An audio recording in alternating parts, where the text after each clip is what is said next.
పరమందు ఆశీనుడవై ఉన్న మా కన్న తండ్రి, మీకు వందనాలు నాయనా. మీ పిల్లలతో కలిసి మీ విలువైన వాక్కులు మేము మాట్లాడుచుండగా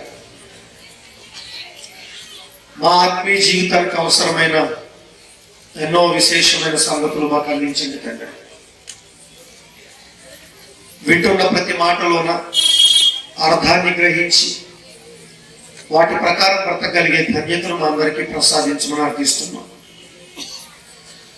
ఈ కార్యక్రమాన్ని ఆది నుంచి అంతవరకు మీరే తోడుగా ఉండి విజయ పదవిలో నడిపించమని అర్థిస్తూ మీ కుమారుడైన పరిశుద్ధాత్మ దేవుని సన్నిధి సహవాసాన్ని మా అందరికీ మెండుగా ఉంచున్నాం. క్రీస్తు వారి పేరు ఈ ప్రార్థన మీకు సమర్పిస్తున్నాము తండ్రి, ఆమేన్. ప్రియమైన దేవుని పిల్లలారా, మరి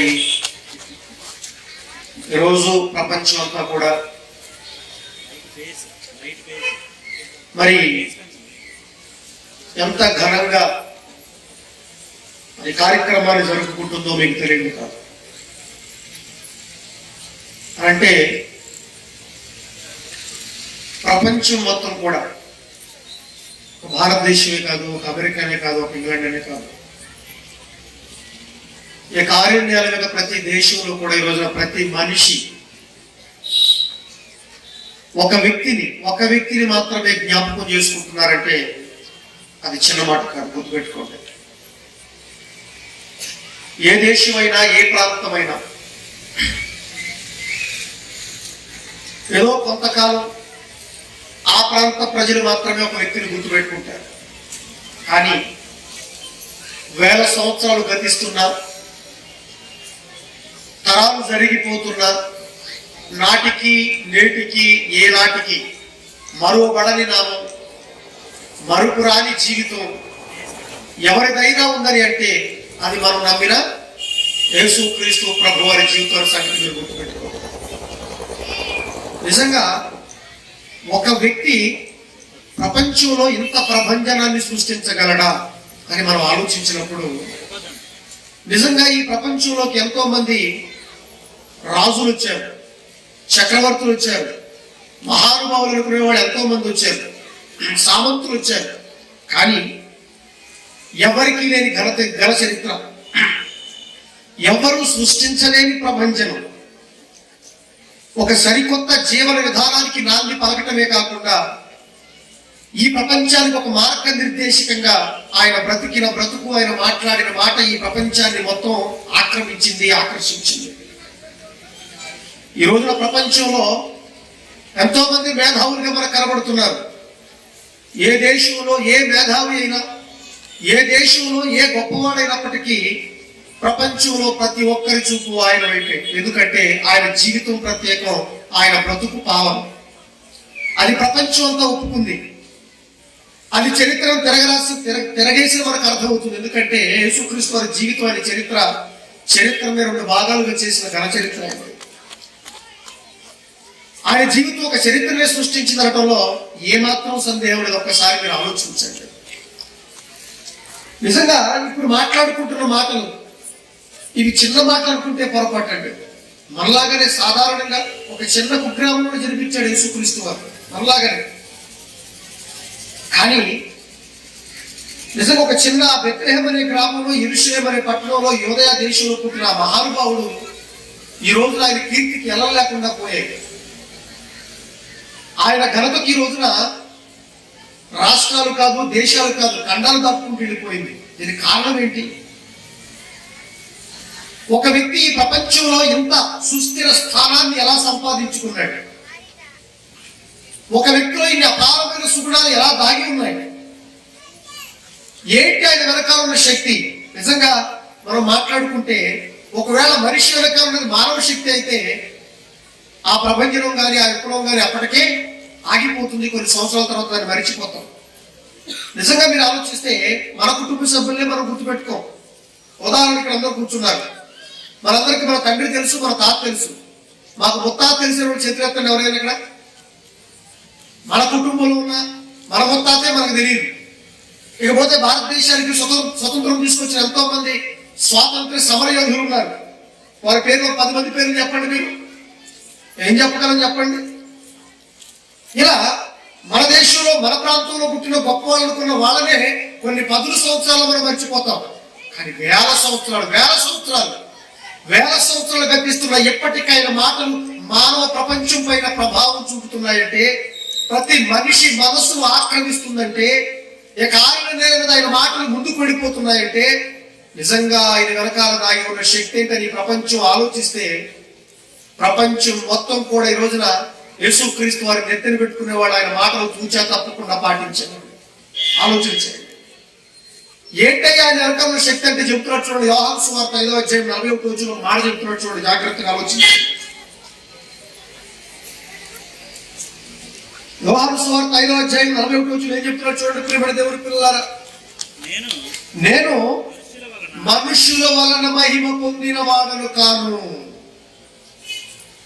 నిజంగా మనుషుల వల్ల నేను మహిమ పొందిన వాడనైతే, మనుషుల వల్ల నేను ఘనత పొందిన వాడనైతే, ఈ పాటికే ఈ ప్రపంచం నన్ను ఎప్పుడో మరిచిపోయేది. అంటే నా వెనకాల ఉన్న శక్తి దైవ శక్తి. సాక్షాత్తు లోకాలను కలిగించిన కన్న తండ్రి దేవుడు మాత్రమే నన్ను మహిమపరిచాడు. ఆయన నాలో ఉన్నాడు, నాతో ఉన్నాడు కాబట్టి దైవ శక్తి ఎంత గొప్పదో, ఆయన పంపిన కన్న తండ్రి అయిన దేవుడు ఎంత గొప్పవాడో ఈ లోకానికి తెలియపరచాలని యేసుక్రీస్తు ఈ భూమి మీదకి వచ్చాడు. ఆ సంగతి ప్రపంచం అంతా గుర్తుపెట్టుకోవాలి. నిజంగా దేవుడు ఎంత గొప్పవాడో, దేవుని యొక్క అపారమైన సుగుణాలు ఏంటో ఈ ప్రపంచానికి నిజంగా దేవుడు కనపడని అదృశ్యంగా ఉన్నాడు. అదృశ్య దేవునికి నిజ స్వరూపంగా ఈ భూమి మీదకి వచ్చి దేవుడు అంటే ఏంటో, దేవుని విలువ అంటే ఏంటో ఈ ప్రపంచానికి చాటి చెప్పిన మహానుభావుడు యేసుక్రీస్తు ప్రభువు వారు. అదే మాట్లాడుతాడు కొలస్సీయులకు రాసిన పత్రిక 1వ అధ్యాయం 15 మాట్లాడతారు చూడండి. కొలస్సీయులకు రాసిన పత్రిక 1వ అధ్యాయం 15 మాట్లాడుతూ, ఆయన అంటే యేసుక్రీస్తు గురించి మాట్లాడుతున్నాడు. ఆయన అదృశ్య దేవుడు. అదృశ్య దేవుడు అంటే దేవుడు కనబడతాడా? కనబడ్డాడు. కనబడకుండా దేవుడు ఈ ప్రపంచానికి ఎన్ని మేలు చేస్తున్నాడో, కనబడకుండా దేవుడు ఈ ప్రపంచానికి ఎంత క్షేమాన్ని కలిగిస్తున్నాడో, కనబడని దేవుడు ఈ ప్రపంచానికి ఎంత మేలు చేసి ప్రపంచ ప్రజానికాన్ని కాపాడుతున్నాడో ఈ ప్రపంచానికి అర్థం కావాలని యేసుక్రీస్తు వారిని భూమి మీదకి పంపించాడు. అదే మాట్లాడుతున్నాడు శిష్యుడు ఇప్పుడు యేసుక్రీస్తు దగ్గరికి వచ్చి, నాయన ఆ తండ్రిని మాకు చూపించమని అడిగితే, నన్ను చూస్తే తండ్రిని మీరు చూసినట్లని ఆనాడు ప్రారంభ శతాబ్దంలోని శిష్యులతో ఆయన మహానుభావుడు మాట్లాడాడు. అదే అపోస్తలుడైన పౌలు గారు ఆ కొలస్సీ సంఘానికి రాస్తున్న పత్రికలో 1వ అధ్యాయం 15 చెబుతున్నాడు. ఏమని? ఆయన అంటే ఈ రోజులో ప్రపంచంలో ఇంత గొప్పగా కనబడుతున్న ఆ మహానుభావుడి జీవితం అంత గొప్పగా ఎందుకు మారింది అంటే, ప్రపంచ ప్రజల యొక్క చూపు ఆయన వైపు ఎందుకు మరలింది అంటే, ప్రపంచ మేధావులు సైతం సామంతులేమిటి, సామాన్యులేమిటి, పండితులేమిటి, పామర్లైతేనేమి ఈ రోజున ప్రపంచంలో ప్రతి ఒక్కరి చూపు ఆయన వైపు పెడుతుందంటే కారణం సాక్షాత్తు దేవాది దేవుడే ప్రపంచ ప్రజానికారి చూపు అంతా కూడా ఆయన వైపు కేంద్రీకృతం అయ్యేటట్టుగా చేశాడు. ఎందుకనంటే ఆయన గురించి ప్రపంచం తెలుసుకోవాలనే ఉద్దేశంతో అదే మాట్లాడుతున్నాడు. ఏమని? అదృశ్య దేవుని నిజ స్వరూపంగా యేసుక్రీస్తు వారు ఈ భూమి మీదకి వచ్చాడు. అంటే యేసుక్రీస్తు వారిని మనం చూసినా, ఆయన సుగుణాలను మనం చూసినా, ఈ ప్రపంచంలో ఆ మహానుభావుడు మాట్లాడిన మాటల గురించి మనం ఆలోచిస్తున్నా, ఆయనలో ఎవరు కనబడుతున్నాడు ఈ ప్రపంచానికి? దేవాది దేవుడు కనబడుతున్నాడు. ఈ ప్రపంచంలో చాలా మంది గొప్పవాడు ఉన్నప్పటికీ వాళ్ళ నోటి నుంచి దేవుడి గురించి మాట ఎవరైనా చెప్పారో చెప్పండి? దేవుడి గురించి సందర్భాలు ఎవరైనా చెప్పారో చెప్పండి? ఈ ప్రపంచానికి దేవుడి గురించి ఉన్నతంగా ఆకాశం అంత ఎత్తుకు చూపించి దేవుడు అంటే ఏంటో ఈ ప్రపంచానికి తెలియపరిచిన ఏకైక వ్యక్తి యేసుక్రీస్తు వారు. అందుకే అది దేవాది దేవుని ప్రణాళిక కనుక చెబుతాడు. ఈయన నేను ఏర్పాటు చేసుకున్నా ప్రియకుమారుడు అంటాడు. ఈయనలో నేను మహిమపరుచుకున్న మాట యెషయా గ్రంథం 49వ అధ్యాయం తర్వాత చదువుకోండి. ఆ 48, 49, 50 అధ్యాయాలు చదివితే యేసుక్రీస్తు వారి దేవుడు ఎందుకు ఎన్నుకున్నాడో, ఆ మహానుభావుని భూమికి ఎందుకు పంపించాడన్న విశేషమైన జ్ఞానపూరితమైన సంగతులు మనకు అర్థమవుతాయి. ఈ మాటలు బట్టి మనం ఆలోచిస్తుంటే ప్రియులారా, నిజంగా యేసుక్రీస్తు వారిని చూసి పరలోకమందున్న కన్న తండ్రిని ప్రపంచం అంతా కూడా తెలుసుకోవాలి. ఆయనలో ప్రపంచం అంతా కూడా నన్ను చూడాలి అని దేవాది దేవుడు అనుకున్నాడు కాబట్టి ఆయన అంత గొప్పగా ఈ ప్రపంచంలో చూపించాడు. ఆకాశ మండలం కన్నా మిక్కిలి హెచ్చైన వాడుగా మనకు కనబడుతున్నాడు. పాపులలో చేరక ప్రత్యేకంగా మనకి కనబడుతున్నాడు మహానుభావుడు. ప్రియమైన దేవుని పిల్లలు ఆలోచించండి. అందుకే ఈ రోజున ప్రపంచం మొత్తం కూడా కార్యాల మీద ప్రతి ఒక్కరు కూడా ఈ రోజున ఘనంగా ఈ కార్యక్రమాన్ని జరుపుకుంటున్నారనే కారణం అదేనండి. ఒక్కసారి ఆలోచించండి. నిజంగా ఆ తండ్రి గురించి యేసుక్రీస్తు వారు చెప్పిన మాటలు ఆలోచిస్తుంటే, ఆ తండ్రి యొక్క ఆవశ్యకత గురించి మనం ఆలోచిస్తుంటే, ఆ దేవుణ్ణి ఎందుకు మనం విసర్జించాలి, ఆ దేవుణ్ణి ఎందుకు మనం విస్మరించాలన్న భావం మనకు కలుగుతుంది. ప్రియమైన దేవుని పిల్లలు చూడండి, యేసుక్రీస్తు వారు నిజంగా పరలోకమందున తండ్రిని ప్రపంచానికి ఎలా పరిచయం చేస్తున్నాడో, ఆయన యొక్క అవసరత ఏంటో, ఆయన యొక్క ఆవశ్యకత ఏంటో నిజంగా ఆయన చెప్పిన మాటల్లో మత్తయి గారు రాసిన సువార్త 5వ అధ్యాయము, మత్తయి గారు రాసిన సువార్త 6వ అధ్యాయంలో ఎంత చక్కటి మాటలు మాట్లాడుతున్నాడు చూడండి. ప్రియమైన దేవుని పిల్లలారా, మత్తయి గారు రాసిన సువార్త 6వ అధ్యాయము 8వ వచనం మాట్లాడుతున్నాడు చూడండి. ఏమని మాట్లాడుతున్నాడు చూడండి. మీరు వారి వలె ఉండకండి. ఎవరి వలె? పై చెప్పాడు, అన్య జనాంగం గురించి చెప్పాడు, దేవుని గురించి తెలియని ప్రజల గురించి చెప్పాడు, దేవుణ్ణి అర్థం చేసుకొని ప్రజలు ఏ రకంగా బ్రతుకుతారని గురించి చెప్పుకుంటూ వచ్చి, మీరు మాత్రం వారి వలె ఉండటానికి వీలు లేదు. మరి ఎవరిలా ఉండాలో చెప్తున్నాడు చూడండి. మీరు మీ తండ్రిని అంటే ఈ ప్రపంచానికి దేవుణ్ణి ఎలా పరిచయం చేస్తున్నాడు యేసుక్రీస్తు వారు? ఎలా పరిచయం చేస్తున్నాడు? ఈ ప్రపంచానికి తండ్రిగా పరిచయం చేస్తున్నాడు యేసుక్రీస్తు వారు. తండ్రిని పరిచయం చేస్తున్నాడు మహానుభావుడు. అంటే ఈ లోకాలను కలిగించింది, ఈ లోకాలను పెంచి పోషిస్తున్నది, ఈ లోకాలని మొత్తం తన దక్షిణ హస్తం చే నడిపిస్తున్నది ఎవరంటే పరలోకమందున్న మన తండ్రి అని చెప్తున్నాడు చూడండి. ఆ తండ్రి మనసు ఎంత గొప్పదనంటే, ఆ తండ్రి ఎంత గొప్పవాడు అనంటే, ఆ తండ్రి అవసరం ఏమిటని మనం ఆలోచించినప్పుడు చెప్తున్నాడు అక్కడ, మీరు మీ తండ్రిని అడగక ముందే మీకు అవసరమైనవేవో ఆయనకు తెలుసును. ఇది ప్రపంచంలో ఎవరికి తెలియదండి. నిజంగా దేవుడి గురించి మనిషికి అర్థం కాక ఈ రోజున ప్రపంచంలో భక్తులు అందరూ కూడా దేవుడి దగ్గరికి వెళ్ళి వాళ్ళ అవసరాల గురించి దేవుడి దగ్గర మొత్తుకుంటుంటారు. తండ్రి మాకు అది కావాలి, తండ్రి మాకు ఇది కావాలి, మా కోరికలు నెరవేర్చని వీటి గురించి మనం మాట్లాడతారే కానీ ఆ తండ్రి యొక్క గొప్పతనం గురించి ఎవరు ఆలోచించరా? నిజంగా మనం మామూలుగా సామాన్యంగా మనం ఆలోచించిన మనల కన్నా తల్లిదండ్రులు ఇంట్లో ఉంటారు.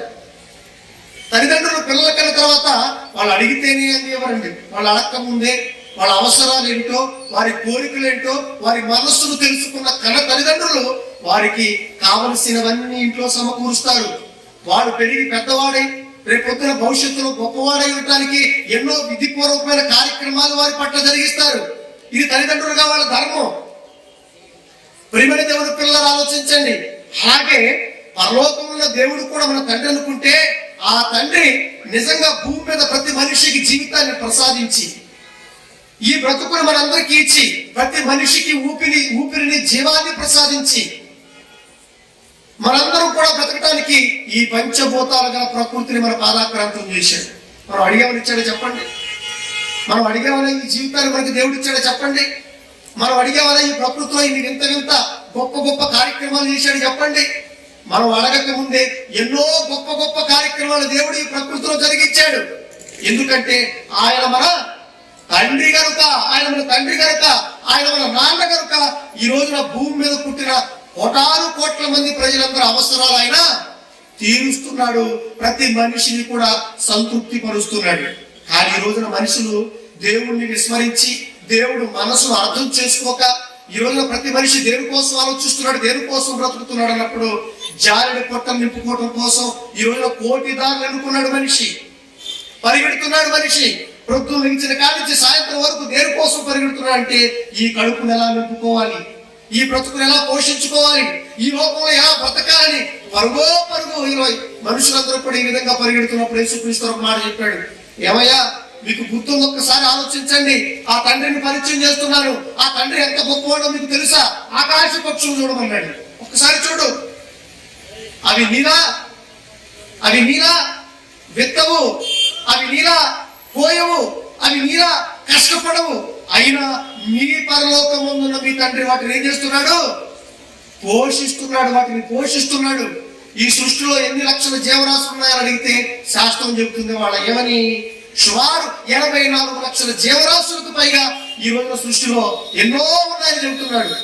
కానీ వాటన్నిటిని ఎవరు పోషిస్తున్నారు, వారి చూపులు ఎవరి వైపు ఉన్నాయి అని మనం ఆలోచిస్తే వాటన్నిటిని పరలోకమందున్న కన్న తండ్రి పోషిస్తున్నాడు. పరలోకమందున్న కన్న తండ్రి వాటినే పోషించినప్పుడు వాటికంటే మీరు శ్రేష్ఠులు కారా అన్నాడు. చూడండి, ఈ సృష్టిలో శ్రేష్టమైన జీవితాన్ని కలిగి ఉన్నావు. ఈ సృష్టిలో రారాజుగా నువ్వు బ్రతుకుతున్నావు. ఈ సృష్టిలో గొప్పవాడుగా నువ్వు బ్రతుకుతున్నావు. దేనికి లేని ఆధిక్యత నీకు మాత్రమే ఉంది. అంత శ్రేష్టమైన జీవితాన్ని కలిగి ఉన్న నిన్ను నీ పరలోకమందున కన్న తండ్రి పోషించలేడా? ఆయన గురించి ఆలోచించకుండా ఆయన ఇచ్చే వాటి గురించి నువ్వు ఎందుకు ఆలోచిస్తున్నావు? యేసుక్రీస్తు వారు ప్రశ్న వేశాడు. ప్రారంభ శతాబ్దంలో ఈ ప్రపంచానికి తెలియదండి, ఈ ప్రపంచానికి అర్థం కాలేదు. అందుకే మనుషులందరూ కూడా ఈ రోజున వారి బ్రతుకు పరమార్థం అర్థం కాక ఈ రోజు ఇష్టానుసారమైన మార్గాల్లో వాళ్ళు వెళ్ళిపోతున్నారు. పరిగెడుతున్న ఈ సమాజాన్ని చూసి ఏ వైపు పరిగెడుతున్నారో యేసుక్రీస్తు గ్రహించిన వాడుగా, ఎందుకు మీరు తిండి గురించి, కట్టుకునే బట్ట గురించి, లోక సంబంధమైన విషయాల గురించి పరిగెడుతూ మీకు జన్మనిచ్చిన మీ తండ్రిని ఎందుకు విస్మరిస్తున్నారు అడుగుతున్నాడు. ప్రియమైన దేవుని పిల్లలు ఆలోచించండి. ఆ కిందకు వచ్చేసరికి మాట్లాడుతున్నాడు, ఒక అడవి గడ్డి పువ్వుని ఒక గడ్డి చెట్టుకి పూసిన ఆ పువ్వుని అంత అందంగా అలంకరించిన నేను వాటికంటే శ్రేష్టమైన జీవితాన్ని కలిగి ఉన్న నీకు మంచి బట్ట మీకు ఇవ్వలేనా? మీకు నేను పోషించలేనా? ఎందుకు మీకు ఇంత అల్ప విశ్వాసం వచ్చింది? అవన్నీ మీకు కావాలని పరలోకమందున కన్న తండ్రికి తెలుసు కదా. మరి తెలిసినప్పుడు నువ్వు అజ్ఞానంలోకి వెళ్ళిపోయావు గనక, నువ్వు అంధకారంలోకి వెళ్ళిపోయావు గనక, నీకు ఒక అభద్రతా భావం వచ్చింది గనక, దేవుణ్ణి విస్మరించావు గనక నీ ఇష్టానుసారంగా నువ్వు బ్రతుకుతున్నావు. కానీ యేసుక్రీస్తు వారు, యేసు స్వామి నోటి మాటల్లో వచ్చిన ఆ మాటల యొక్క ఆంతర్యాన్ని అర్థం చేసుకుంటే ప్రియమైన దేవుని పిల్లలారా, ఆయన చెప్పినట్టుగా, ఆయన నడిచినట్టుగా కన్న తండ్రి దేవుని మార్గాల్లో నడుచుకుంటే, ఆయన ఏ విధంగా అయితే దేవుడి కోసం ఈ లోకంలో బ్రతికాడో, నరాల్లో దేవుడిని జీర్ణించుకుని నిజంగా అడుగడుగు దేవుడి గురించి బ్రతుకుతూ, ఆ మహానుభావుడు దేవుడి గురించి ఈ లోకంలో ఉన్నతంగా ప్రకటిస్తూ బ్రతుకుతూ ఆహర్నిశలు దేవుడి కోసం కష్టపడి అశువులు బాసిన ఆ మహానుభావుడిని ఎప్పటికీ మన గుండెల్లో పెట్టుకున్నామంటే, ఇప్పటికీ కోట్ల మంది గుండెల్లో ఆరాధ్య దైవంగా కొనియాడబడుతున్నాడంటే ఏంటంటే ఆయన జీవితం ఒక్కసారి మీరు ఆలోచించండి. దేనికోసం ఆయన పోరాడాడు? దేనికోసం ఆలోచించాడు? ఆయన్ని నమ్ముకున్న మనం దేనికోసం ఆలోచిస్తున్న ఒక్కసారి మీరు ఆలోచించండి ప్రియమైన దేవుని పిల్లలారా. ఇలా ప్రపంచం అంతా కూడా దేవుణ్ణి విసర్జించి, దేవుణ్ణి విస్మరించి చేతులారా వారి కష్టాన్ని, వారి నష్టాన్ని వారు తెచ్చుకుంటున్నారు. కానీ ఆయన యొక్క ఆవశ్యకత ఎంత ప్రాముఖ్యమైనదో ఒక్కసారి పాత నిబంధనలో చరిత్రలోకి వెళితే ఒక జాతి గురించి దేవుడు మాట్లాడుతూ వాళ్ళ గురించి ఏమని మాట్లాడో ఒక్కసారి మీరు ఆలోచించండి. సమూయేలు మొదటి గ్రంథము 12వ అధ్యాయము 24వ వచనం ఎవరు మాట్లాడుతున్నారు చూడండి ప్రియమైన దేవుని పిల్లలారా. సమూయేలు గ్రంథము 12వ అధ్యాయము 24వ వచనం ఎవరు మాట్లాడుతున్నారండి? ఆయన మీ కొరకు, ఆయన అంటే ఎవరు? కన్న తండ్రి అయిన దేవుడు. మీ కొరకంటే ప్రపంచంలో పుట్టిన ప్రజానికం అందరి కొరకు ఏం చేస్తున్నాడు ఆయన? ఎన్ని గొప్ప కార్యక్రమాలు చేసెను మాట్లాడుతున్నాడు చూడండి భక్తులు. అంటే భక్తులు మాట్లాడిన ఆంతర్యాన్ని మనం అర్థం చేసుకుంటే, ఆనాడు చరిత్రలో ఇశ్రాయేలు ప్రజల కోసం దేవుడు ఎన్నో గొప్ప కార్యక్రమాలు చేశాడు. వాళ్ళని బ్రతికించడం కోసం, వాళ్ళని పోషించడం కోసం ఈ పంచభూతాలను ఇవ్వటమే కాకుండా, వాళ్ళకి బ్రతుకునివ్వటమే కాకుండా, ఐగుప్తు బానిసత్వంలోకి వెళ్ళిపోయిన వాళ్ళ జీవితాలు విడిపించిన తర్వాత ఆ అడవిలో మోషే నాయకత్వం నడిపిస్తున్న ఆ క్రమంలో నిజంగా వాళ్ళు చెప్పులు అరగక, బట్టలు మాయక, ఎంతో రకరకాల ఆహార పదార్థాలు వాళ్ళకి ఇచ్చి వారి ముందు ఎన్నో సూచక్రియలు, కార్యక్రమాలు చేస్తే, ఎర్ర సముద్రాన్ని పాయలు చేసిన తండ్రిని పక్కన పెట్టి ఉల్లిపాయలు కావాలని వాటి కోసం వెళ్ళిపోయారండి. ఎంత దారుణం ఒక్కసారి మీరు ఆలోచించండి. ఎన్నిసార్లు వాళ్ళు పదే హెచ్చరించినా, ఎన్నిసార్లు మీరు దేవుడి కోసం ఆలోచించండి, తండ్రిని మీకు దగ్గరగా పెట్టుకోండి, ఆయనే మీకు క్షేమం, ఆయనకే మీకు మేలు అని చెప్పినా పదే పదే ఆ మాటలు విస్మరిస్తూ పదే పదే తండ్రిని సంతాపపడుతూ వారు దేవుణ్ణి విసర్జించి వాళ్ళ బ్రతుకులు ఏ విధంగా సమసిపోయాయో, వాళ్ళ బ్రతుకులు ఏ విధంగా నాశనం అయిపోయాయో చరిత్రలో మనం చూసిన పచ్చి నిజం ఒక్కసారి మీరందరూ జ్ఞాపకం చేసుకోండి ప్రియమైన దేవుని పిల్లలారా. అవన్నీ మనకి చరిత్ర ఎందుకు రాశాడో తెలుసా? యుగాంతమందున్న మనకు బుద్ధి కలగటానికి ఆ మాటలన్నీ దేవుడు మన కోసం తన గ్రంథంలో నిక్షిప్తం చేశాడు. వాడి వలె మనం ఉండటానికి వీలేదని చెప్పాడు. తర్వాత నిజంగా న్యాయాధిపతుల పాలనలో వారందరికీ ఒక చక్కటి పరిపాలన దేవుడు అందించి వాళ్ళని పోషిస్తున్నప్పుడు వాడు ఏం కావాలని కోరుకున్నాడు తెలిసిన వాళ్ళు ఏం కావాలని కోరారు తెలుసా? మాకు సకల మనుషుల సకల ప్రజల మర్యాద చొప్పున మాకు రాజు కావాలి అడిగినప్పుడు సమూయేలు గారు చాలా బాధపడిపోయాడు. ఏంటి వీళ్ళు నిజంగా దేవుడి పరిపాలనలో దేవుడి యొక్క అంశలో చక్కగా బ్రతుకుతున్న వీళ్ళకి ఇటువంటి దుర్బుద్ధి ఎందుకు పుట్టిందని బాధపడుతుంటే అప్పుడు దేవుడు ఏం మాట్లాడు తెలుసా? ఈ మాటను ముయ్యకుండా ఆ మాటను ముందు చూడండి. అదే సమూయేలు మొదటి గ్రంథము 8వ అధ్యాయము 7వ వచనంలో ఏమని మాట్లాడుతున్నాడు మీరు జాగ్రత్తగా ఆలోచించండి ప్రియమైన దేవుని పిల్లలారా. సమూయేలు మొదటి గ్రంథము 8వ అధ్యాయము 7వ వచనం ఎవరు మాట్లాడుతున్నాడు? అందుకు యెహోవా సమూయేలునకు సెలవిచ్చినదేమనగా, ఈ జనులు నీతో చెప్పిన మాటలు అన్నిటి ప్రకారము నువ్వు జరిగించిన నువ్వేం బాధపడాల్సిన పని లేదు. నువ్వెందుకయ్యా బాధపడతావు? నువ్వెందుకు బాధపడుతున్నావు? ఎందుకు బాధపడుతున్నావు అని చెప్పిన తర్వాత కింద ఏమన్నాడండి? వారు నిన్ను కాదు విసర్జించింది, వారు నిన్ను కాదు విడిచిపెట్టింది. మరి ఎవరిని విడిచిపెట్టారు వాళ్ళు? సాక్షాత్తు వాళ్ళకి బ్రతుకుని జీవితాన్ని ఇచ్చిన నన్నే వాళ్ళు నన్నే విడిచిపెట్టారు. వాళ్ళు తగిన ఫలితాన్ని వాళ్ళు అనుభవిస్తారు. సమయం నువ్వు బాధపడాల్సిన అవసరం లేదు. వారు కోరుకున్నట్టే వాళ్ళకి చేయమని చెప్పండి. వాళ్ళు కోరుకున్నట్టే వాళ్ళకి చెయ్యి. అది చరిత్రలో మనకు తెలిసిన పచ్చి నిజం కాదు. ఒక్కసారి మీరు ఆలోచించండి ప్రియమైన దేవుని పిల్లలారా. ఇటువంటి సందర్భాలు ఎన్నో మనం చదువుకుంటున్నాం, ఎన్నో మాటలు మనం చదువుకుంటున్నాం. అయినా సమూయేలు గారు నిజంగా వాళ్ళ జాతికి వాళ్ళ ప్రజలకు మేలు కలగాలని, వారికి క్షేమం కలగాలని ఏమని మాట్లాడుతున్నాడో ఇప్పుడు చదివిన మాట ఇప్పుడేం మాట్లాడుతున్నాడు చూడు. సమూయేలు మొదటి గ్రంథము 12వ అధ్యాయం 2వ వచనం ఆ మాట ఇప్పుడు చదివిన బాగా అర్థమవుతుంది. ఆయన మీ కొరకు ఎన్ని గొప్ప కార్యక్రమాలు చేసినో అది మీరు తలంచుకోవాలి. ఆనాడు ఇశ్రాయేలుకే కాదండి, ఆనాడు ఇశ్రాయేల్ జాతికే కాదు, ప్రారంభం నుంచి మన ఆది తల్లిదండ్రుల దంపతులు కాళ్ళకి చెప్పటి వరకు భూమి మీదకి వచ్చిన ప్రతి మనిషికి కూడా దేవుడు ఎన్నో గొప్ప గొప్ప కార్యక్రమాలు చేస్తున్నాడు. నిజంగా ఆయన చేసిన గొప్ప కార్యక్రమాల వల్ల మనందరం కూడా సంతోషభరితులమైతే అన్న మాట కూడా మనం చదువుకున్నాం. కీర్తన గ్రంథం 123వ వచనం. నిజంగా మానవాళి కోసం దేవుడు చేసిన కార్యక్రమాలు, మానవ సమాజం కోసం దేవుడు చేస్తున్న ఎన్నో గొప్ప గొప్ప కార్యక్రమాలు మనం ఆలోచిస్తే, మనం తలంచుకుంటే నిజంగా దేవుడు మన పట్ల చూపించిన ప్రేమ ఏంటో మనకు అర్థమవుతుంది. ప్రేమ దేవుని పిల్లలు ఒకసారి మీరు ఆలోచించండి. ఆయన మన కొరకు ఎన్ని గొప్ప కార్యక్రమాలకు ఒక్కసారి ఈ సృష్టిని చూడండి. ఈ సృష్టిలో ప్రతి అణువుని మీరు ఆలోచించండి. ఈ సృష్టిలో కూర్చున్న ప్రతి పువ్వును మీరు ఆలోచించండి.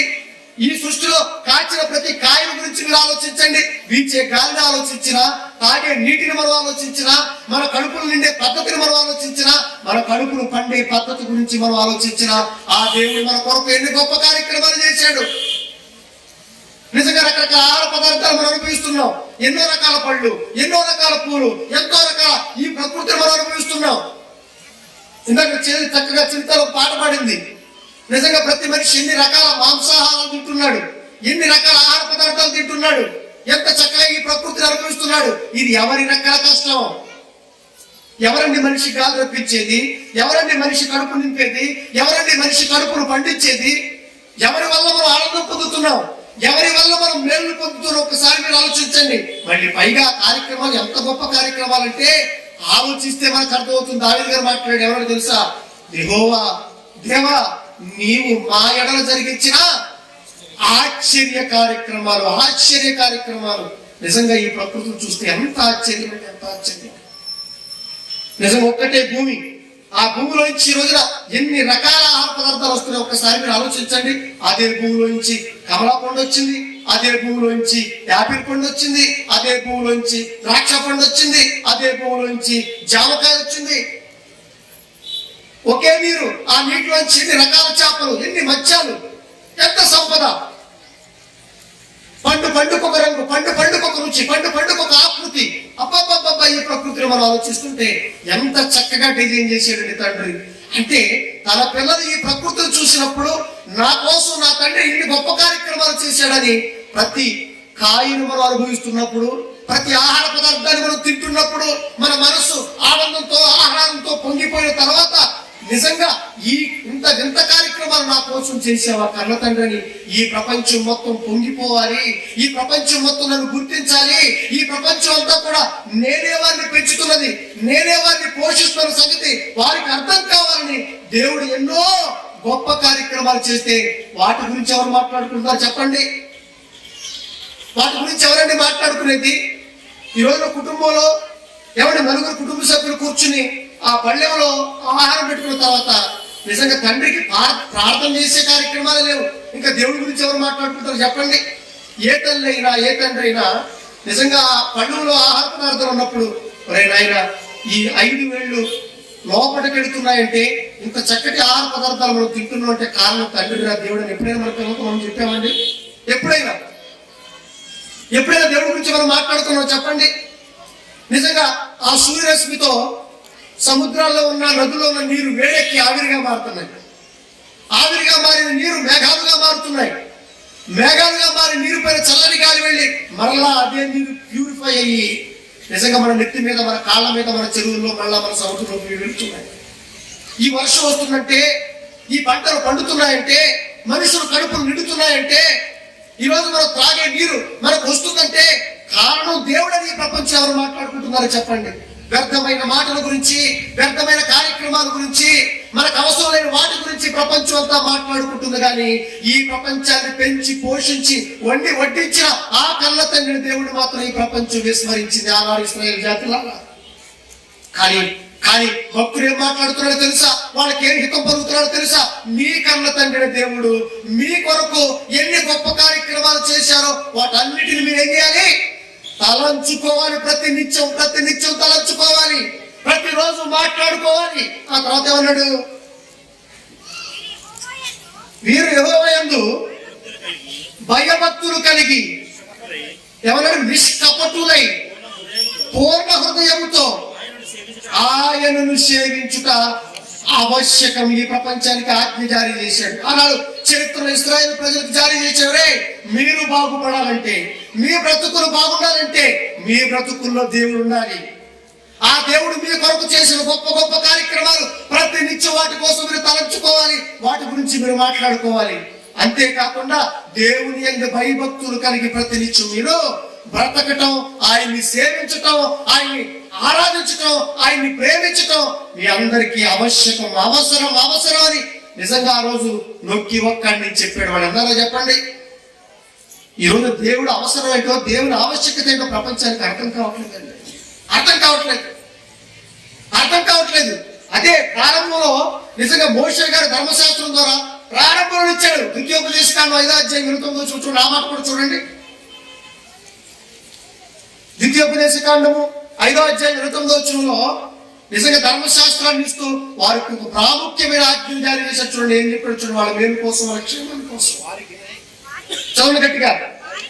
వారికి వారి సంతానముకును నిత్యము క్షేమము కలుగునట్లు అంటే వారికి కానీ వారి సంతానానికి కానీ, అంటే మానవ సమాజానికి నిత్యము క్షేమము కలగాలి అంటే ఈ రోజున క్షేమానికి దూరమై, నెమ్మదికి దూరమై, ఆదరణకి దూరమై ప్రపంచం అంతా కూడా బిక్కు బ్రతుకుతుందా ఈ వేళలో? ప్రపంచం అంతా కూడా దేవుణ్ణి దూరం చేసుకుని ఎవరి బాధలు కారణమవుతున్న ఈ పరిస్థితుల్లో ఆనాడు అదే జరిగింది, ఈనాడు కూడా మనకు అదే జరుగుతుంది.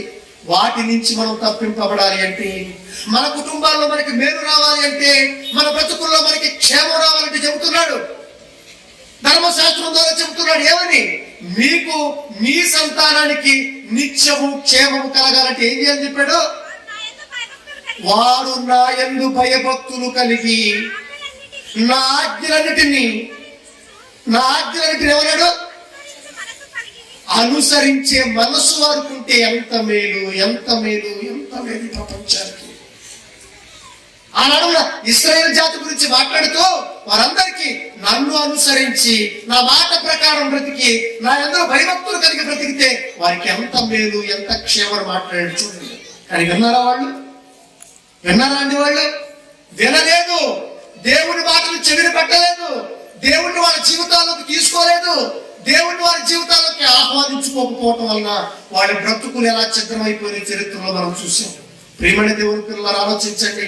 నిజంగా ఈ ప్రపంచానికి దేవుడు ఎంత అవసరమో, ఎంత ఆవశ్యకమో, ఎంత క్షేమమో అదే సమయం గ్రంథం అదే 12వ అధ్యాయం చెబుతున్నారు చూడండి.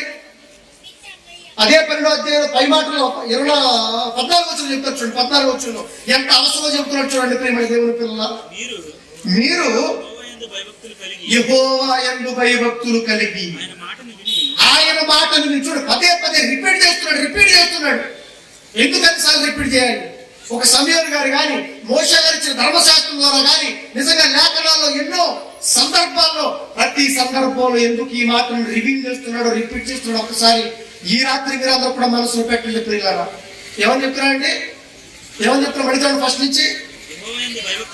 యెహోవా యందలి భయభక్తులు కలిగి ఆయన మాటలు విని ఆయనను సేవించి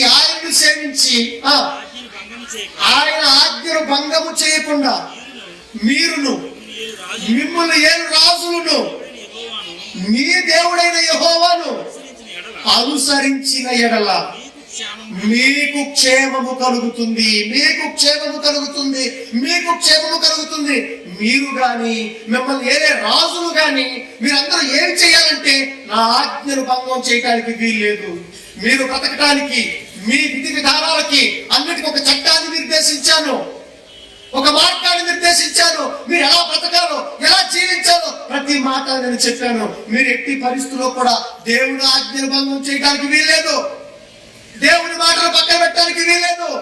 ఆయన యందు భయభక్తులు కలిగి ఆయన కట్టడలను అనుసరించి ఆయన మాట ప్రకారం మీరు ముందుకు వెళితే మీరు గాని, మీ సంతానం గాని, మీ ఏమికలు గాని మీరందరూ కూడా నా మార్గంలో నడిస్తే మీకేమన్నాడు? క్షేమం కలుగుతుంది. కానీ ఈ మాటలన్నిటి బట్టి మనం ఆలోచిస్తుంటే ప్రియమైన దేవుని పిల్లలారా, ఈనాటికి మన జీవితాల్లో క్షేమం ఉందా లేదా ఒకసారి మీరు ఆలోచించండి. మనకి మేలుందా లేదా ఒకసారి మీరు ఆలోచించండి. అంటే మన జీవితాల్లో క్షేమం లేదంటే, మన బ్రతుకుల్లో నెమ్మది లేదంటే, ఇప్పుడు మన బ్రతుకుల్లో ఎవరు లేరు? దేవుడు లేడు. మన హృదయాల్లో ఎవరు లేరు? దేవుడు లేడు. కాబట్టి ఈ రోజున మానవ బ్రతుకులన్నీ కూడా ఛిద్రం అయిపోతున్నాయి. ప్రియమైన దేవుని పిల్లలు ఆలోచించండి. అదే సామెతల గ్రంథంలో చెప్తారు చూడు, ఒక అద్భుతమైన మాట. సామెతల గ్రంథం 1వ అధ్యాయం 32వ వచనం చెప్తున్నారు చూడండి. ప్రియులారా, ఏమని మాట్లాడుతున్నారు చూడండి అక్కడ. సామెతల గ్రంథము 1వ అధ్యాయము 32వ వచనం ఏమని చెప్తున్నారు చూడండి. జ్ఞానము లేని వారు దేవుణ్ణి విసర్జించి నాశనమైపోతారు.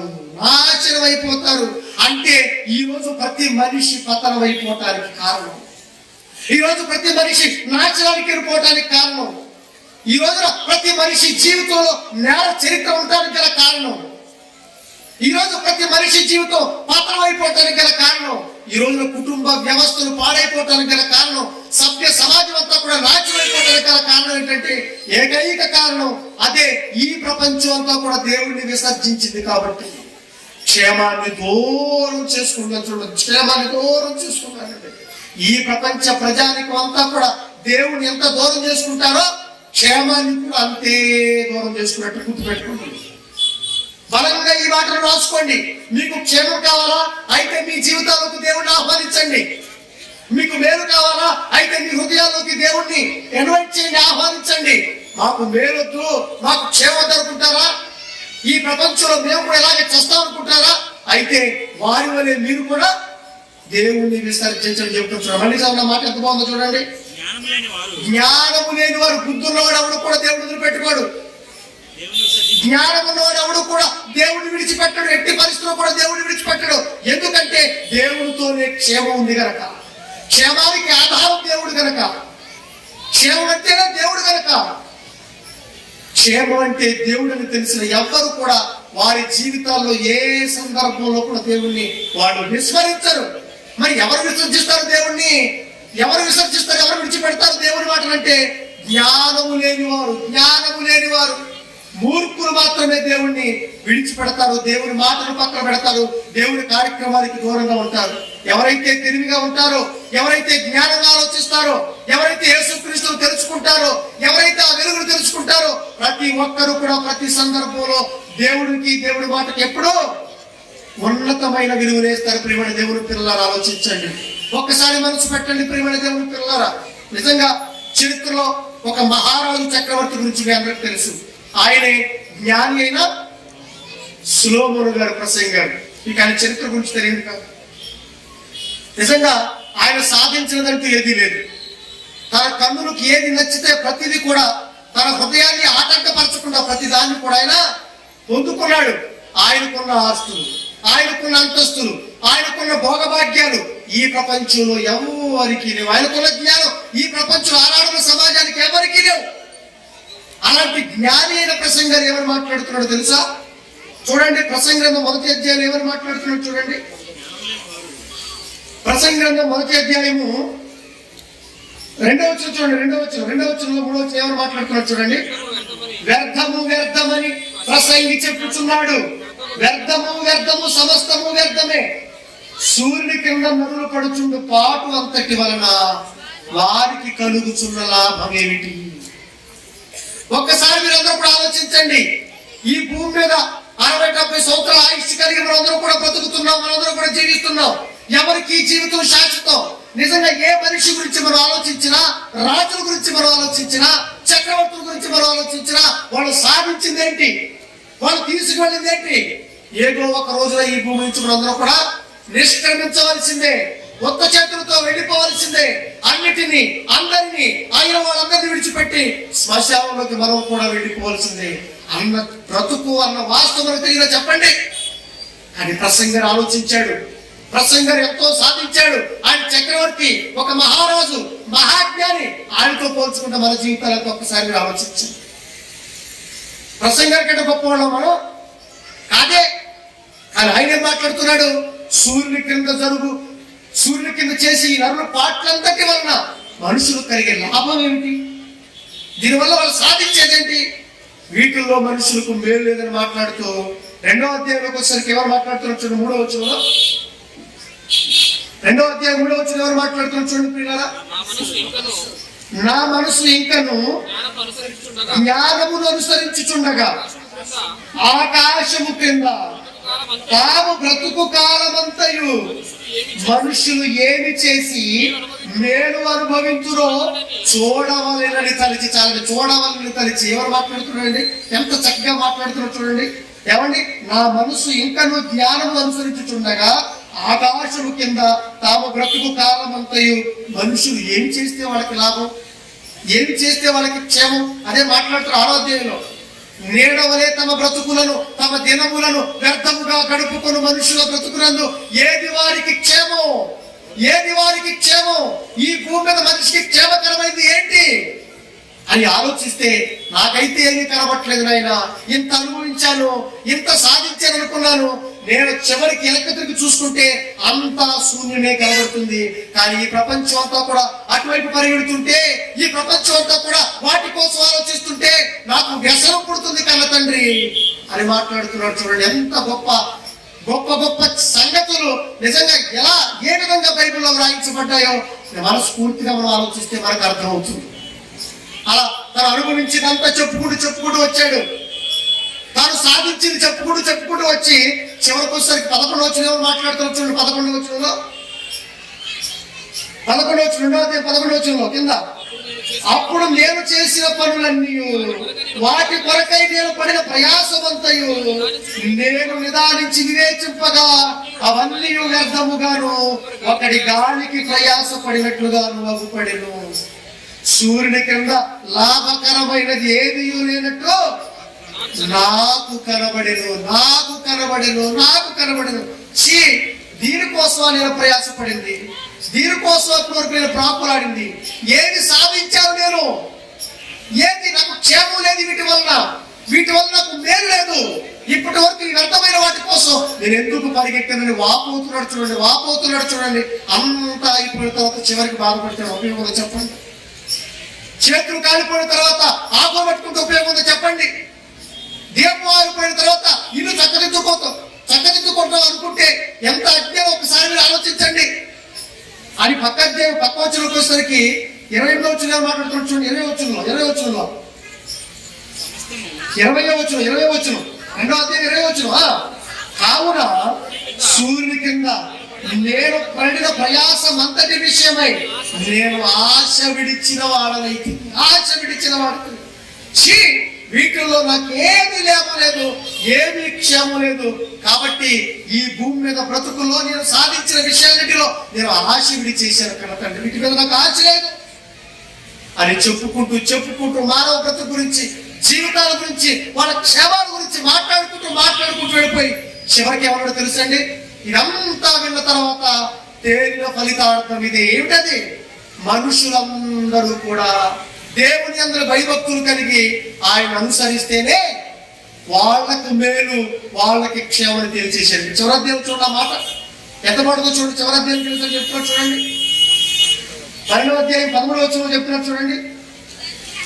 12వ అధ్యాయం 13వ వచనంలో ఇదంతయు విన్న తర్వాత తేలిన ఫలితార్థం ఇదే, దేవుని అందరి భయభక్తులు కలిగి ఉండి ఆయన కట్టడలను అనుసరించి నడుచుచుండవలెను.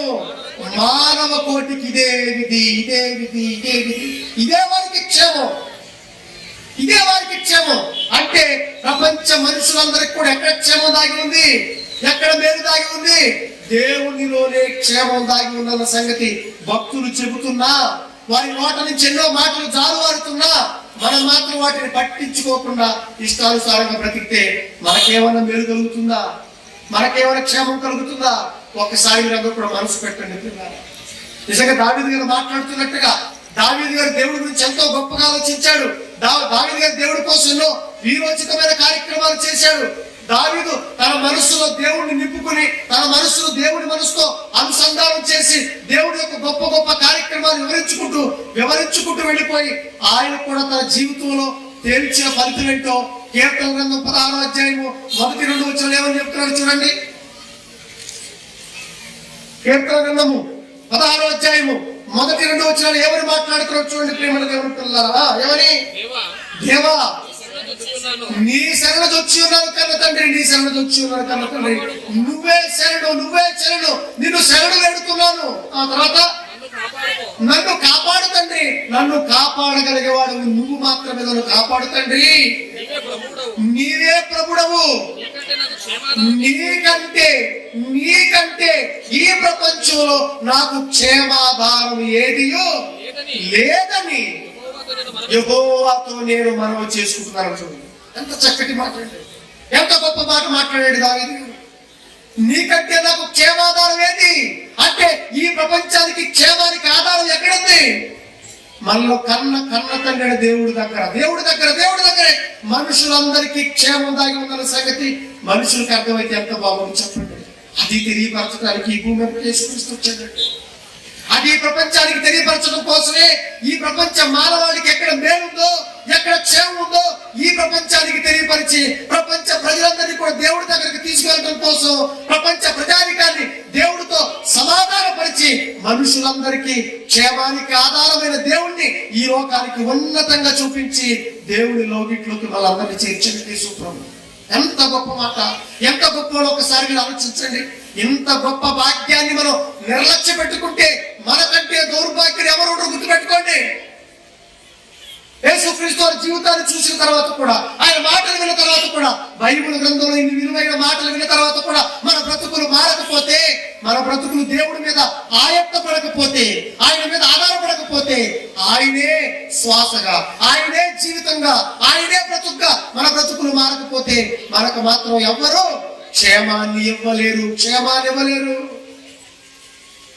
నిజంగా అదే చరిత్రలో ఒక అద్భుతమైన సందర్భాన్ని ఆవిష్కరించాడు. ఆ సందర్భాన్ని చదివినప్పుడు ఎంత ఘాటైన మాటలు ఆయన మాట్లాడుతున్నా ఒకసారి మీరు ఆలోచించగలిగితే, 22వ అధ్యాయం 5వ వచనం మాట్లాడుతున్నాడు చూడండి ఒకసారి.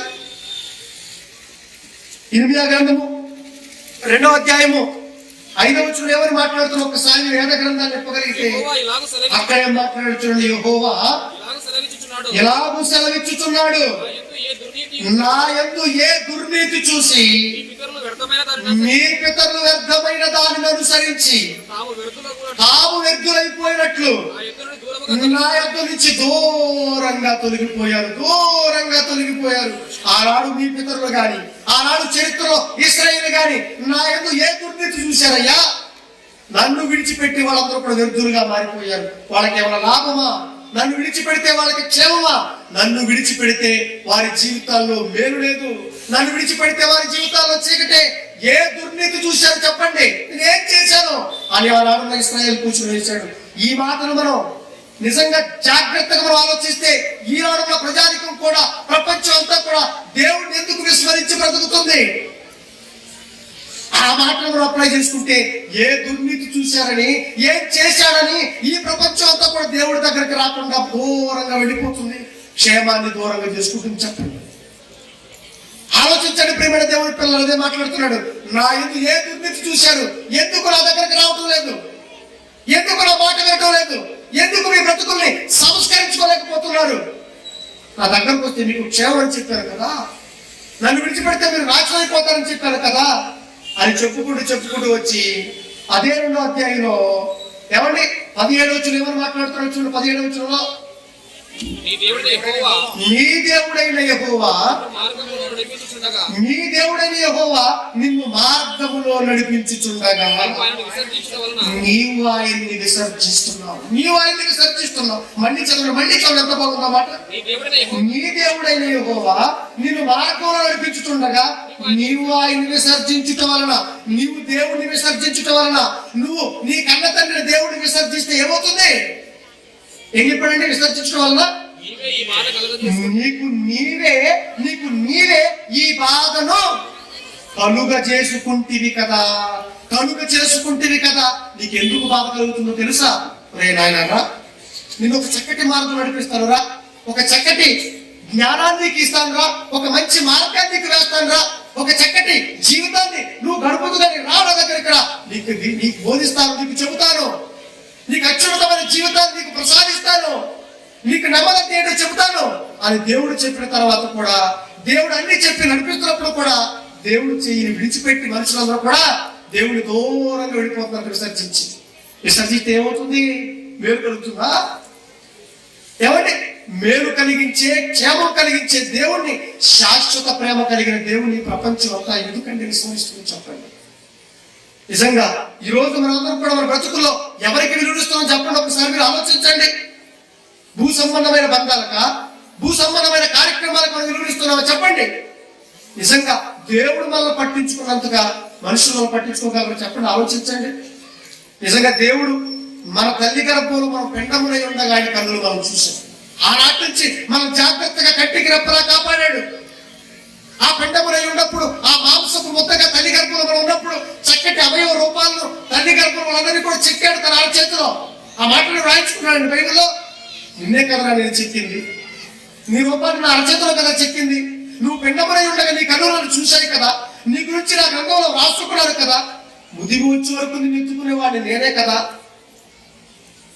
కడుపును పుట్టిన తల్లైనా వారిని మరిచిపోతుందేమో కానీ నేను మాత్రం నిన్ను మరవనయ్యా, నిన్ను కాపాడు, నేను కొనకొను నిద్రపోరని ఎన్ని మాటలు ఈ ప్రపంచానికి జారీ చేసిన, క్షేమానికి ఆధారమైన దేవుడు ఎన్ని మాటలు మనకు చెప్పి మనం వెంబడిస్తున్నా, ఎందుకు శాశ్వత ప్రేమ కలిగిన ఆయన్ని పక్కన పెడుతున్నావు? పట్టించుకునే దేవుడు ఎందుకు పక్కన పెడుతున్నావు చెప్పండి.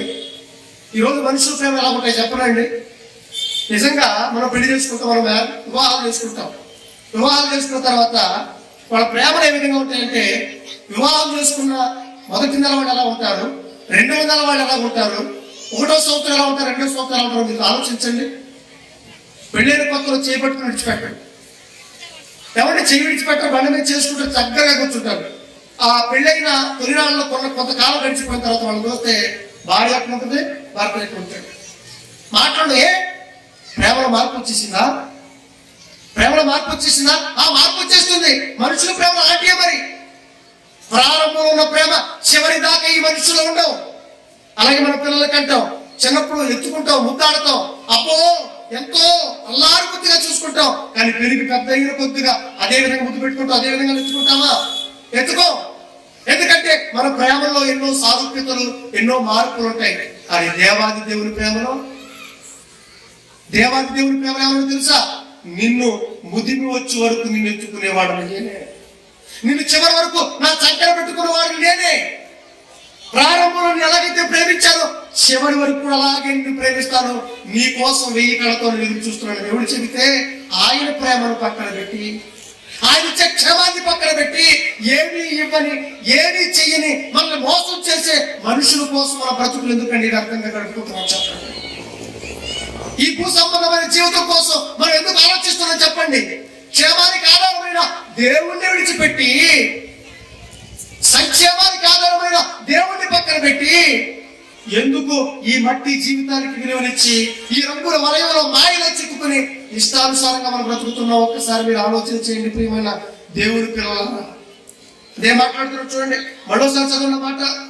నీ దేవుడైన యెహోవా నిన్ను మార్గంలో నడిపించుచుండగా నీవు ఆయన్ని విసర్జించడం వలన నీకు నీవే ఈ బాధ కలుగు చేసుకుంటేవి కదా అని 19వ వచనం ఏమని మాట్లాడుతున్నారు? 19వ వచనం, నీ దేవుడైన యెహోవాను విసర్జించుటయు నీకు నా యెడల భయభక్తులు లేకుండాటయు బాధకును శ్రమకును కారణమగునని నీవు తెలుసుకుని గ్రహించినట్లు నీ చెడుతనం నిన్ను శిక్షించును. గుర్తుపెట్టుకో.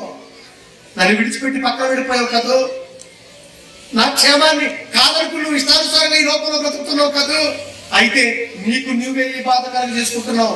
తగిన ఫలితం నీకు వచ్చిన తర్వాత ఆ రోజు ఏడుస్తావు. దీనికి తగిన ప్రతిఫలం నీకు వచ్చినప్పుడు, నువ్వు బాధపడుతున్నప్పుడు ఆ రోజు నువ్వు బాధపడతావు అని చెప్తున్నాడు చూడండి. అంటే ఎప్పుడు ఈ ప్రపంచంలో కింద మాటలో నిజంగా ఎంత అర్థం ఉంటుందంటే, ఏమండి, నీవు నా ఎడల భయభక్తులు లేకుండాటయో బాధకు శ్రమకు కారణమని నువ్వు తెలుసుకుని గ్రహించినట్లు నీ చెడుతనం చూడండి. అంటే మనిషికి దేవుడికి ఎప్పుడైతే గ్యాప్ వస్తుందో, ఎప్పుడైతే ఆంతర్యం పెరుగుతుందో, మనుషుల్లో ఏం పెరుగుతుంది? చెడుతనం పెరిగిపోతుంది, చెడుతనం పెరిగిపోతుంది, పాపం పెరిగిపోతుంది. ఎప్పుడైతే మనిషి దేవుడి దగ్గర నుంచి దూరంగా వస్తాడో, దేవుని మాటను ఎప్పుడైతే మనిషి పెడచెవిని పెడతాడో, ఎప్పుడైతే దేవుని విసర్జిస్తాడో, అప్పుడు ప్రతి మనిషిలో ఏం చోటు చేసుకుంటుంది? చెడుతనం చోటు చేసుకుంటుంది, పాపం చోటు చేసుకుంటుంది. అలా ఈ ప్రపంచం అంతా కూడా పాపంలో నిమగ్నం అయిపోయి పాప కార్యక్రమాలు చేసి పూర్తిగా దేవుని విస్మరించి సర్వనాశనానికి లోనైపోతుంది ప్రపంచం అంతా కూడా. ఎవరు చెప్తారు చెప్పండి? ఎవరు వాళ్ళకి చెబుతారు? అందుకే ప్రసంగారు వారి జీవితాల్లో, వారి బ్రతుకుల్లో వారికి ఏది క్షేమం వారికి ఎవరు చెబుతారు? వారికి ఎవరు తెలియజేస్తారు తండ్రి? వారికి ఎవరు చెబుతారు కను తండ్రి అని ఎలుగెత్తి ఆనాడు చెప్పాడు. ప్రియమైన దేవుని పిల్లలారా, ఒక్కసారి మీరు అందరూ ఆలోచించండి. అందుకే దేవుణ్ణి విడిచిపెట్టిన ఈ ప్రపంచంలో పాపం పెరిగిపోయింది. ఈ పాపం ఉంటే దేవుడికి ఇష్టం లేదు. పాపంతో మనం దేవుడి దగ్గరికి వెళ్ళలేము, పాపంతో దేవుడిని మనం సంతోష పెట్టలేము. అందుకే దేవుడు మన వైపు చూడకుండా వెళ్ళిపోతున్న పక్కకి. అదే మాట్లాడుతాడు యెషయా గ్రంథం 59వ అధ్యాయం 1వ వచనం ఏం మాట్లాడుతున్నాడు చూడండి. ఈ రోజు ప్రపంచంలో ఎంతో ప్రేమించిన కన్న తండ్రి, ఎంతో కోరుకున్న కన్న తండ్రి నిజంగా మన బ్రతుకుల్లో ఎన్నో ప్రమాదాలు తాండవిస్తున్నాయి, మన బ్రతుకుల్లో ఎన్నో దారుణాలు తాండవిస్తున్నాయి, మన బ్రతుకుల్లో ఎన్నో వింత రోగాలు వస్తున్నాయి. ఇన్ని రోగాలు వస్తున్నా, ఇన్ని ప్రమాదాలు జరుగుతున్నా, ఎంత ప్రేమించిన కన్న తండ్రి దేవుడు ఎందుకు చూడటం లేదు? ఎందుకు మనకి క్షేమం లేదని అక్కడ చెప్తున్నారు చూడండి. యెషయా గ్రంథం 59వ అధ్యాయం 1వ వచనం నుంచి మీరు జాగ్రత్తగా చదివితే, రక్షింపనేరకయుండునట్లు యెహోవా హస్తము పొరచకాలేదు. మీరు అనుకుంటున్నారేమో, మీరు ఆర్తనాదాలు చేస్తున్నారు. తండ్రి 3 సంవత్సరాల నుంచి కరోనా కష్టకాలంలో అందరూ కూడా ఉక్కిరి బిక్కిరాడు పెంచి వస్తున్నావు ఆయన, మా మాట నీకు వినపట్లేదా? మా ప్రార్థన నీకు వినపట్లేదా? మీరు అనొచ్చు, మీరు మాట్లాడొచ్చు. అయితే ఆయనే మాట్లాడుతున్నాడు, రక్షింపనేరకయుండునట్లు నా చేతులేమో కొరత కాలేదు. విననేరకయుండునట్లు మీరు ప్రార్థన చేస్తున్నారు, పెద్ద పెద్దగా అరుస్తున్నారు. విననేరకయుండునట్లు నా చెవులు మందము కాలేదు. ఆ తర్వాత మీ దోషములు, మీ పాపాలు, మీ దుర్మార్గమైన కార్యక్రమాలు మీకును మీ దేవునికి అడ్డుగోడగా నిలిచిపోయాయి. అంటే ఈ రోజున ప్రపంచానికి క్షేమం కలగపోవటానికి కారణం, మేలు కలగపోవటానికి కారణం ఏంటో తెలుసా? మన జీవితాల్లో చోటు చేసుకున్న అపవిత్రత, మన జీవితాల్లో చోటు చేసుకున్న పాపం, మన జీవితాల్లో చోటు చేసుకున్న ఎవరో దోషములు. అందుకే ఇలాంటి జీవితాన్ని మనం బ్రతుకుతున్నాం కనుకనే అదే మాట్లాడుతూ చూడు, ఎన్నో వచ్చిన మాట్లాడుతూ చూడు, 59 అధ్యాయము 8 ఎవరు మాట్లాడుతున్నారు చూడండి. ఇలా పాపంలో వాళ్ళందరూ బ్రతుకుతూ, దేవుడికి దూరంగా వెళ్ళిపోతూ, చెడు కార్యక్రమాలు చేస్తూ, నేరాలు ఘోరాల్లో ప్రతి మనిషి బ్రతుకుతూ ఎలాంటి మార్పు దొరుకుతున్నారు వాళ్ళు? శాంతి వర్తనములు వారు ఎరుగరు. మంచి విషయాలు వాళ్ళకి చివరెక్కడం లేదు. ప్రపంచానికి శాంతిని చేకూర్చే చక్కటి మార్గాన్ని వాళ్ళు ఎదుర్కొండా పోయారు అని చెప్పేవాళ్ళ తర్వాత వారి నడతలలో, వారి నడవడులలో న్యాయము కనబడదు. చూడండి, మీరు ఒకసారి సమాజాన్ని చూడండి, సమాజంలో కుటుంబాన్ని చూడండి, కుటుంబాల్లో బ్రతుకుతున్న మనుషులు చూడండి. వారి బ్రతుకులపై న్యాయం మనకు కనబడుతుందా? నీతి కనబడుతుందా? యథార్థత కనబడుతుందా? పవిత్రత కనబడుతుందా? లేదే వీటి కారణాలు తెలుసా?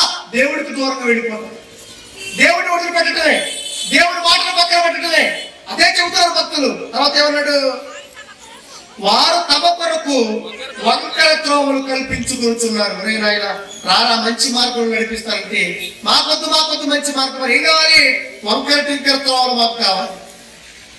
మా ఇష్టానుసారంగా మేము బ్రతుకుతాం. వెలుగు లోకానికి వచ్చింది కానీ తమ క్రియలు చెడ్డమైనందున వెలుగును ప్రేమించక ప్రపంచంలో మనుషులందరూ కూడా చీకటినే ప్రేమిస్తున్నారు అన్నమాట. యోహాను సువార్తలో మనం చదువుకున్నాం.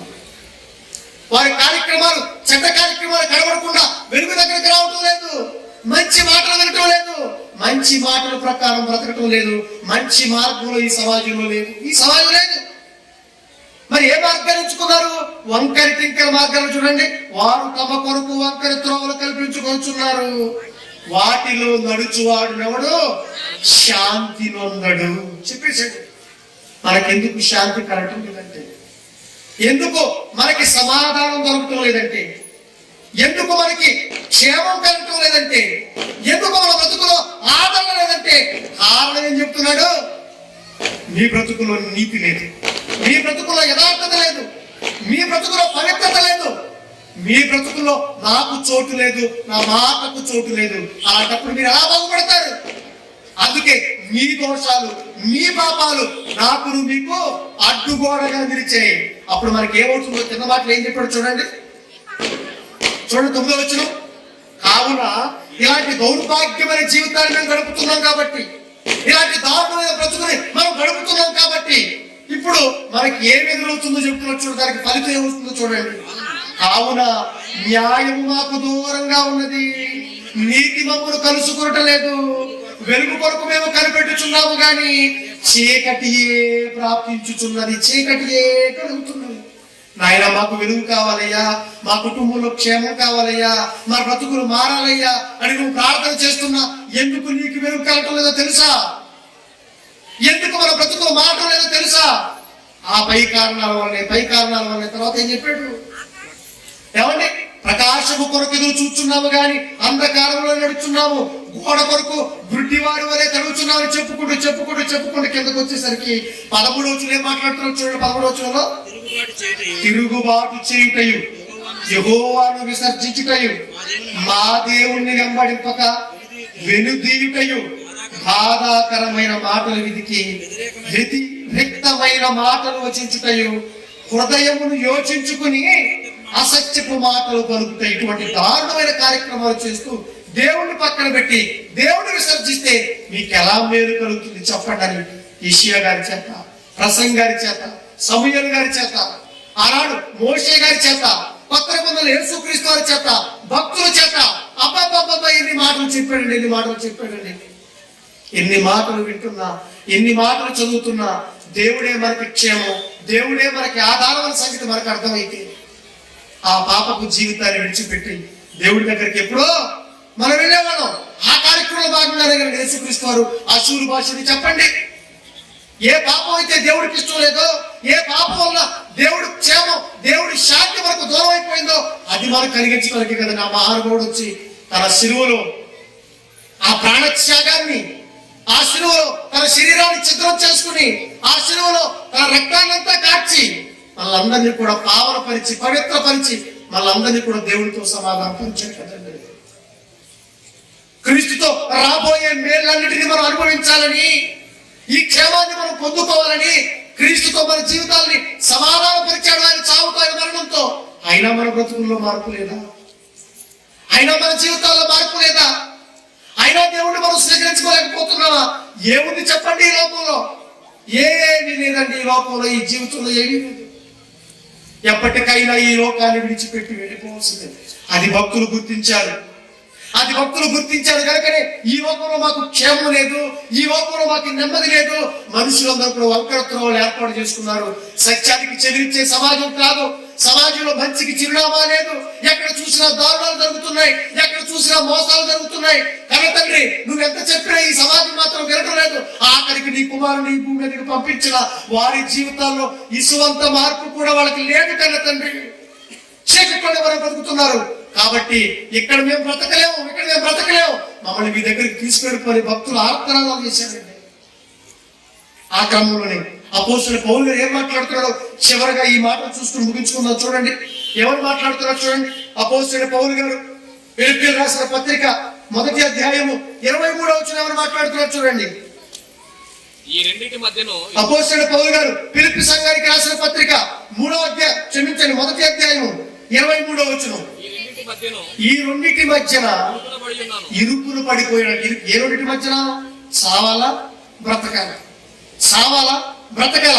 ఈ దారుణమైన సమాజాన్ని చూస్తే నాకైతే బ్రతకాలేదు కనుక బ్రతకాలన్న ఆశ, ఆలోచన ఏ కోశం నాకు లేదు, ఏ కోశం నాకు లేదు. ఈ లోకంలో నాకు క్షేమం లేదు. నువ్వే కదయ్యా క్షేమానికి కాదా, నువ్వే కదయ్యా. అది నీ కుమారుడు ద్వారా నేను తెలుసుకున్నాను. నీ కుమారుడు జీవితం ద్వారా నా జీవితాన్ని వెలిగించుకున్నాను, నా బ్రతుకుని మార్చుకున్నాను. నీ దగ్గరకు రావాలని ఆరాటపడుతున్నాను. ఇప్పుడు ఇక్కడ జీవించాలా, వెళ్ళిపోవాలా? ఈ రెండింటి మధ్య నేను ఇరుకులు పడిపోయి ఉన్నాను. ఆ తర్వాత ఏమన్నాడు? నేను వెడలిపోయి అంటే ఒక మాటలో చెప్పాలంటే నేను చచ్చిపోయి ఈ భూమి మీద నా శరీరాన్ని విడిచిపెట్టి క్రీస్తుతో కూడా ఉండాలని నాకు ఆశ కలుగుతుంది. అది నాకు మరి మేలు, మరి క్షేమం. నాకు క్షేమం ఎక్కడుంది? క్రీస్తు దగ్గర ఉంది. నా క్షేమం ఎక్కడుంది? దేవుడి దగ్గర ఉంది.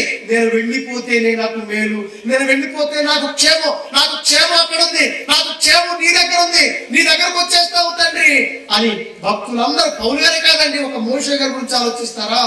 అపోస్తుల గురించి ఆలోచిస్తారా? లేకపోతే పాత నిబంధనలో భక్తుల గురించి మీరు ఆలోచిస్తారా?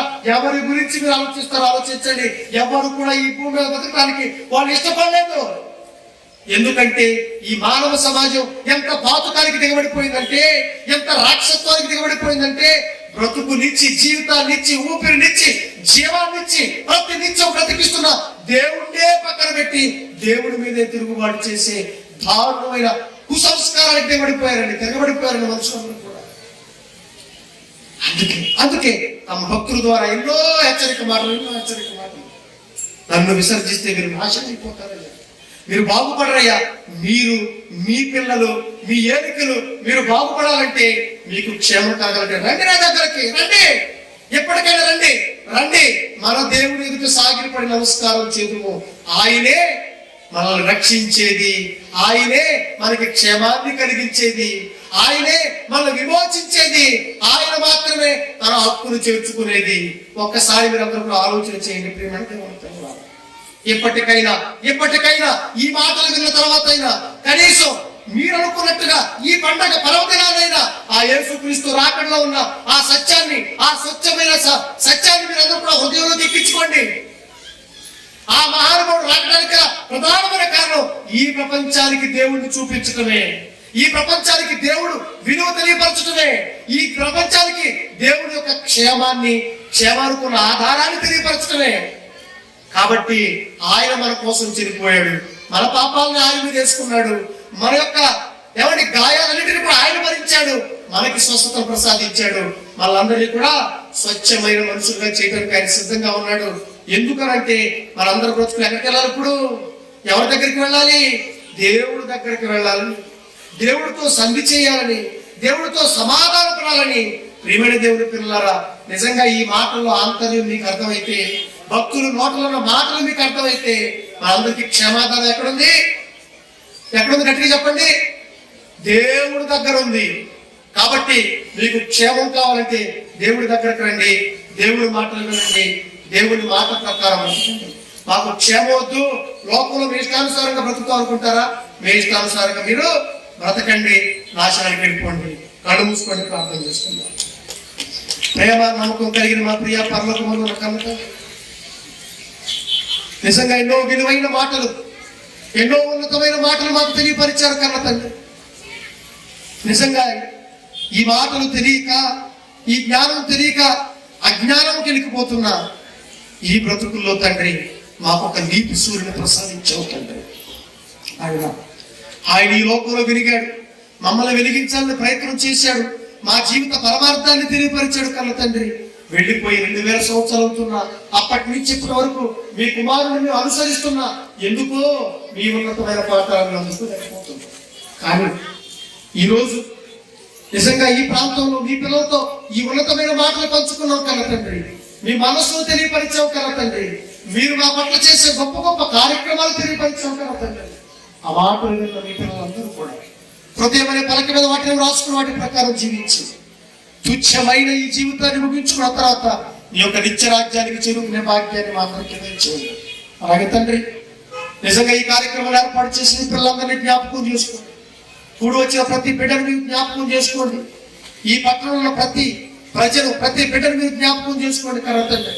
ప్రతి ఒక్కరికి కూడా మీ యొక్క జ్ఞానం తెలుసుకుని కదా తండ్రి, మీ కొరకు బ్రతకండి ధన్యతను ప్రసాదించమని అనిపిస్తూ క్రీస్తు వారి పేరు ఈ ప్రార్థన సమర్పిస్తున్నాము తండ్రి. ఆమేన్.